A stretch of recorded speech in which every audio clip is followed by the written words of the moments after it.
Okay. Okay. Mic check 1 2 1 2. It's the Y2K Collector, and I cannot believe we have made it to the second half of 2024. It feels like the first half blew right by. And if there's anything that I learned in the first half of this year, it's that retro video game collecting is not dead, not even by a long shot. There are so many collectors out there that are still building their retro game collections. There is still a fervent love for retro video games, physical video games, in fact. And I've learned that no matter how much we see go on, whether it be on YouTube or online and in forums, or even just what we see in our local markets, there's still that subset, right, of collectors that will always have that love for retro game collecting. And this is why we have not seen the massive drop off that we thought we were going to see. There have been so many fortune tellers out there who've predicted this great falling away or this great fall off when it comes to retro games and retro game collecting. And I don't think we're going to see that. Now, as far as the hobby goes is one thing. Prices are another thing. We have seen some price changes, which in fact has been a good thing for the community because we've seen such inflated retro game prices over the last couple of years that finally getting a break or some type of easing on the inflation is definitely helping a lot of collectors who have been collectors for a long time, and for those who are interested in just getting started. And what I've seen over the last couple of months is that there's this new wave of collectors that are interested in retro video games. It seems like there are folks who are migrating, folks who maybe have been collecting baseball cards and football cards, or maybe even comic books. Some folks who've spent a lot of time collecting toys. Now they're starting to migrate into the video game space, specifically the retro game space, because there's just something appealing about it to them. So we're seeing that. We've also seen kind of the tapering off of the Nintendo Switch. A couple of years ago, the Switch was the hottest thing since sliced bread, and it's not to say that the Switch isn't as popular as it once was. It's just that we're ready for something new from Nintendo, and I think the general consensus from fans of Nintendo is that they're ready for something new. They're ready to see the next generation from Nintendo. They're ready to see what's next up, and what in terms of what Nintendo has to offer. And so I'm excited about where we're going to be going over the next couple of years when it comes to Nintendo. I'm also kind of intrigued to see what's going to happen with the Switch library. The Switch library is massive. Okay, if you thought the PlayStation 2 library was massive, the Nintendo Switch library is humongous. And so with this console finally being laid to rest by the end of this year, it's going to be interesting to see what happens with a lot of those Nintendo Switch games. Now, I actually wound up selling a humongous portion of my Nintendo Switch collection just because I wanted to specifically concentrate on retro. I did retain a good number of Switch games in my collection, but it's just going to be interesting to see how this all plays out. I have not looked into anything regarding the new Nintendo console. I don't know if they're going to continue to use cartridges. I don't know if they're going to be moving to a disc-based format. I don't know if the new Nintendo system is going to kind of mirror some of what we're seeing from PlayStation or Xbox in terms of needing to wait for the game to download and things like that. Hopefully Nintendo doesn't get into anything like that. Hopefully Nintendo stays committed and focused on the gaming experience for the gamer. And they continue to just put out great products. I've got a lot of confidence in them. They've always been consistent, and it's going to be interesting to see what the new system and what the new console is going to look like. But just looking backwards for a second, back towards the retro, I think depending on what we see come from Nintendo, it's going to be really interesting to see what happens in the retro space, because obviously finances for a lot of folks have thinned out over the last couple of years. We're going to be going into 2025, which means we're going to be at least 4 years removed from that great event in history that kept us all home for that extended period of time, and that great point in history which also caused a lot of inflation that we see in the retro gaming market. So now, with us being this many years removed from that time, it's just going to be interesting to see the willingness of the general public to get into retro game collecting. So I kind of want to talk a little bit over the next couple of minutes about what I plan to do when it comes to retro game collecting. And then also I want to talk a little bit about, what the future of the channel is going to look like. And then, of course, towards the end, I'm going to take you through the most rare and expensive pickups for the first half of 2024. So let's talk a little bit about my collection. So I spent, the first half of the year, the first few months, I didn't really do much collecting. I didn't really pick up many games. I could probably have counted on one hand how many pickups I made. But going into the second quarter of 2024, I really ramped it up. Specifically when it came to the NES, there were certain NES games that I wanted to have in my collection, and I wanted to regain some of those titles and kind of make that section of my collection a bit more robust. On top of that, there were some PlayStation 2 games that I had sold off when I sold off a bunch of my retro collection, and I wanted to get some of those games back. Also, I initially had this idea of doing a Super Nintendo collection challenge where I was going to get all these rare Super Nintendo games, but that just didn't work out. And so I just wound up taking advantage of a lot of GameStop's promotions. They did a number of like 4 under 20 for 40. They did a bunch of 4 under 10 for 20. I think they did 4 under 5 for 10. So they did a lot of those types of promotions. They've also done 2 buy 2 get 1 free promotions. And so I really capitalized on a lot of the promotions and deals that GameStop had to offer. But I do have a big announcement on the channel. I think this is going to shock a lot of folks, which is that I am pausing pickups for the rest of the year. Yes, pausing pickups for the rest of the year. Now, there are some stipulations on this, right? So the only way that I would really get a game is if I get like a gift card to GameStop. Someone gives me a gift card and I happen to have that and I go and use that to pick up games, and that might be one of the ways that I pick up games. Or that really probably would be it if someone gets me a game. But I am pausing on the pickups for the second half of 2024 for a couple of reasons. First reason being, I've really enjoyed playing a lot of the games. The other day, I did a stream on the channel where I actually streamed a little bit of gameplay footage for Marvel vs. Capcom 2. So I'm getting back into spending more time actually playing the games.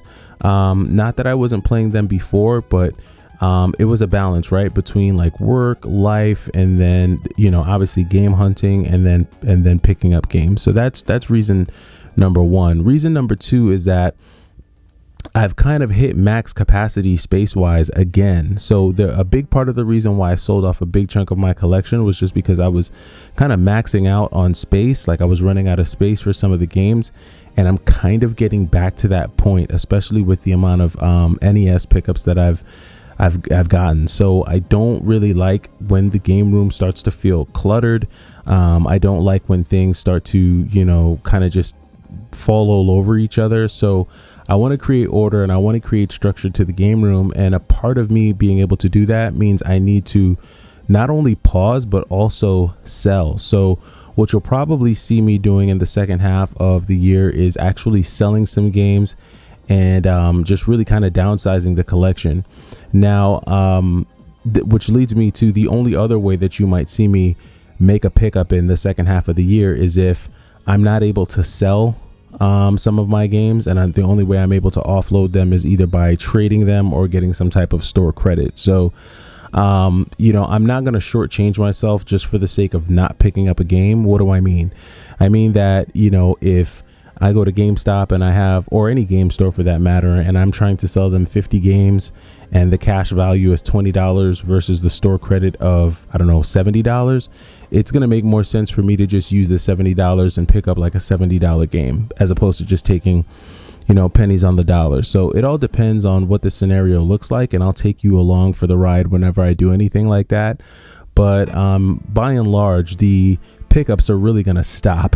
They're done. Tomorrow starts the second half of the year. Tomorrow is July 1st at the time of this recording. So, you know, it's going to be a whole different paradigm starting into the second half of the year. It's going to be more downsizing, more right sizing, more gameplay footage, and then me kind of doing some stuff with the game room. I haven't done a actual game room tour, but that's in part because the room that I play games in, I kind of want to turn it into more than just a game room. I want it to be a room that's, you know, kind of used for multi-purposes, which is going to kind of lead in to other aspects of the channel. So that's pretty much what we're looking like when it comes to the future of collecting for the Y2K in the second half of the year. So I want to turn a little bit now towards what's going to be happening with the channel. So as far as the channel goes, I've been talking about changing up content. I've also been talking about kind of redirecting some things. I have a larger subscriber base than I did just 6 months ago. It's crazy. Coming into this year, I think I was barely at 1,500 subscribers, and in a matter of 6 months, we've actually been able to more than double that. And right now we're at somewhere around 4,200 subs. And you know, we've done different types of content on the channel. We've had different types of conversations, and I've had folks on the channel be real transparent about their personal lives, their marital, you know, lives, how video games have affected their marriages.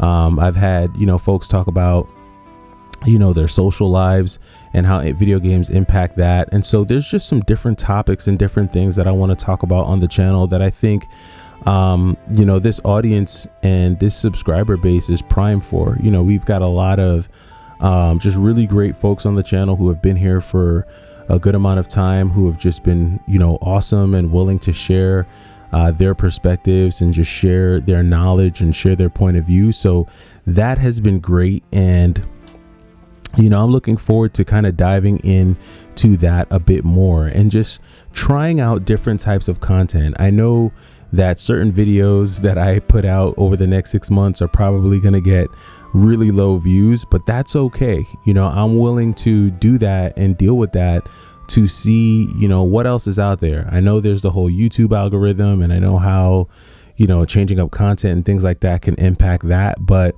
my channel has always been organic. I've never paid for promotions. I've never paid for ads. I've never paid for, you know, anything to stimulate growth on this channel. I can count on one hand how many times I've, you know, asked viewers to subscribe or leave a like.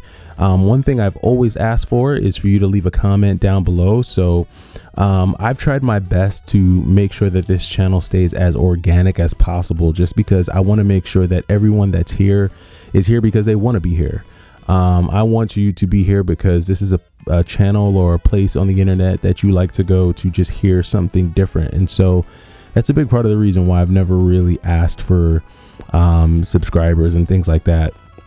Of course, you know, since the start of this channel, I've had different knuckleheads try to come on here and, you know, leave all types of just random comments. I've had people, you know, come on my channel and try to galvanize people against me for some strange reason.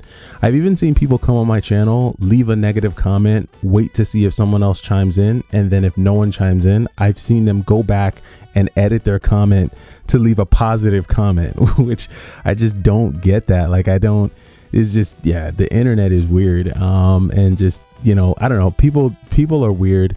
And, you know, instead of taking that time and energy and going and building your own platform and building your own audience, you know, people would rather just come in and try to, I don't know, just stir up trouble. So I'm going to continue to do what we do here on this channel and ignore the I'm not going to use the word hate, but just ignore the ignorance, really. And, once it becomes disrespectful, you're immediately blocked and immediately removed. And for those who don't know, when you remove someone from your channel, their comments are also removed from the channel. So if you say something stupid and I remove you, all your comments are going to be removed from the channel. I guess that's just the way YouTube does it now, which I'm perfectly fine with. Like I said, it's all positivity over here, and that's what we're going to continue to do throughout the rest of 2024. I think the fall is going to bring some really cool stuff. I do a lot of different things outside of gaming. I'm very much into videography and photography, and I definitely want to touch on things like that. The camera work that you see me do here on the channel has been all iPhone. But I definitely, do things with, the two cameras that I have right now. I use a GH5. I know that's kind of old at this point. There have been so many better cameras that have been released since the GH5, but there's something very retro about the images that you can produce from a GH5, Panasonic GH5. So I do have a Panasonic GH5. I also have a Sony A7S, the original Sony A7S. So, again, I know Sony has put out so many better cameras. They actually have the A7S III. I wouldn't even be shocked if they have an A7S IV now. But I was a huge fan of the A7S because of the low light capabilities. So I know that they've released a lot, just better technology has been released since the time that I first started getting into cameras and things like that. Also big into drones. The last drone that I got was a Mavic Pro Platinum. I know DJI has come out with so many better drones since then. And droning isn't even that cool anymore. I mean, everyone has a drone, everyone flies a drone, everyone knows how to use a drone. So, a lot of these things have changed since, pretty quickly, because I was doing this stuff back in 2017, 2018, and it's crazy to think that 6 years have gone by since then. It's just wild. So much of that stuff has changed, but I still engage in a lot of that, and I want to bring a lot of that to the channel in a very concise and digestible way, and I think in a way that people will enjoy and find use in some of what I talk about, especially if you're into photography, videography, things like that, or even if you're just into starting a YouTube channel. So definitely want to be able to share some more of that with the audience. So that's what we're looking like for the channel going into the second half of the year. Like I said, I'm excited. I'm stoked at just the viewership. It's been great. And I'm just glad to share some of these other sides of the Y2K Collector with you as we go into the second half of the year. And then last but not least, I will take you through the more rare and expensive pickups that I've made in 2024 for the first half of the year. For that, I'm going to do that old school style, straight from my cell phone. So I'll transition to that here in a moment. But before I do, again, just want to say a huge thank you to everyone who's been subscribing, who's been leaving positive comments, who's just, really just joined the Y2K crew and has been on it with me thus far. We're going to keep this thing going in 2024, and we're going to come with some new content, some different thought processes, just a different look at it. So with that being said, it's the Y2K Collector. Hopefully you had a great weekend, of course. Hopefully you've had a chance to spend some time with your friends, with your family. Family is huge. It's super important to me, and I hope it's important to you. But that does it for me. And now stay tuned for the most expensive pickups of 2024. Take it easy. All right, so we're taking a look at the most expensive pickups of 2024, and we're going to go ahead and kick it off with our NES pickups, our Nintendo Entertainment System pickups. The first one of which being the original Mega Man for the NES. Look at that old school Mega Man. Pretty cool there, pretty decent pickup. The next one being Mega Man 5 on the NES. Really great pickup there as well. Next one is Shadow of the Ninja on the NES. This one's a little worse for wear, but I'm not too mad at getting this one. At least the label's intact. This is a great game. Next up, Ninja Gaiden 3. Really cool pickup on the NES. If you're into like all those ninja games, if you're into the Messenger on the Switch, you'll definitely like Ninja Gaiden 3, as well as Shadow of the Ninja. And last but not least on the NES, Shatterhand, a killer beat 'em up, really cool game mechanics. You get this little helper that gives you these special moves. You're just punching your way through on this one. Really great game. Shatterhand on the NES. Super glad to be able to add that one. All right, moving on over to the SNES, the Super Nintendo. We have Miusha, a really cool samurai game on the Super Nintendo. So was totally stoked to be able to pick that up this year. Then we have some early beginning of the year pickups. We have a complete in-box copy of Yoshi's Island. I have it in that case protector there, so the box is in really good condition. Complete in-box copy of Yoshi's Island. Then next up we have Super Castlevania 4 on the Super Nintendo as well. This was another complete in-box pickup. Picked up all of these bad boys in a trade. And last but not least, we have complete in-box Teenage Mutant Ninja Turtles, Turtles in Time on the Super Nintendo. Another great Super Nintendo pickup. So 3 great complete in-box Super Nintendo pickups during the first half of the year. Was glad to find those. Next up, we've got some awesome PlayStation action. Was able to pick up a complete copy of Lunar Silver Star Story Complete. I actually got this from GameStop. I got all the discs, all the inserts and everything, just didn't have the hard case, but was able to find an authentic case online for about 20 bucks. So just wanted to be able to protect the discs. So added that to the collection. Really glad to have that. Also got a complete copy of Lunar 2. Again, this one came with all of the inserts, just needed to get a case for it as well. So that's what we're looking at there. And you know, when it comes to like I'm still needing to complete the Lunar to get the big box, because I did get the soundtrack for Lunar 2, so I do have that. And then for both Lunar games, they did come with the hardcover manual or the hard case manual, so I do have that for those. And then of course for Lunar 2, I do have all of the extras that came with it, you know, including the map, the little marker stickers, I guess the little cardboard markers, as well as the golden pendant. So was really stoked to find this at GameStop. This is actually a GameStop pickup. Went ahead and took advantage of that. Both games were like 40. I think Lunar 2 was 50 and Lunar was 40, so not bad at GameStop. Did have a disc only pickup here for Arc the Lad collection. So that's the box with all the extras. You have the hard case, and then I have all of the discs. I just need to get a case like the way I got it for the Lunar games. And then my plan is to Frankenstein these games together. These are all pretty expensive games, 150 to 200 a piece. So was able to find them, just need to complete them. All right, next up, Spider-Man Web of Shadows for the PlayStation 3. Got this at GameStop. This was a $54 pickup. Not too mad at it, especially when this game was like 110.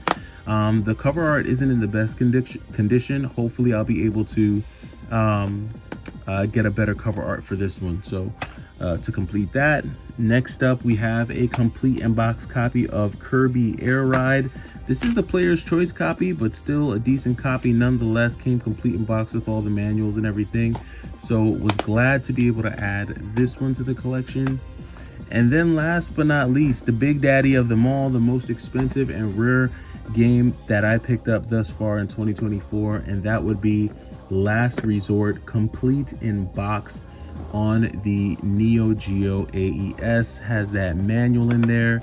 It has that old school 90s smell on it.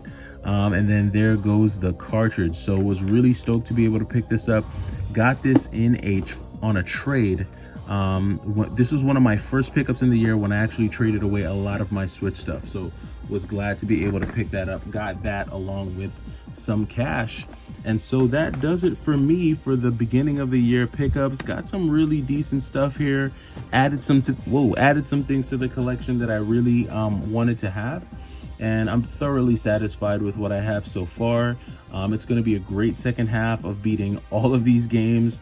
A lot of these games are really short. None of these are like super long, with the exception of the Lunar games. Those are some longer RPGs, but a lot of these games can be beat in like one setting, especially when it comes to these NES games. Those take about 30 to 40 minutes to beat a piece. So just really excited about it. I'm glad to be able to add these. Let me know what rare games you were able to pick up in 2024, and I will catch you in the second half of 2024. It's the Y2K Collector. Take it easy.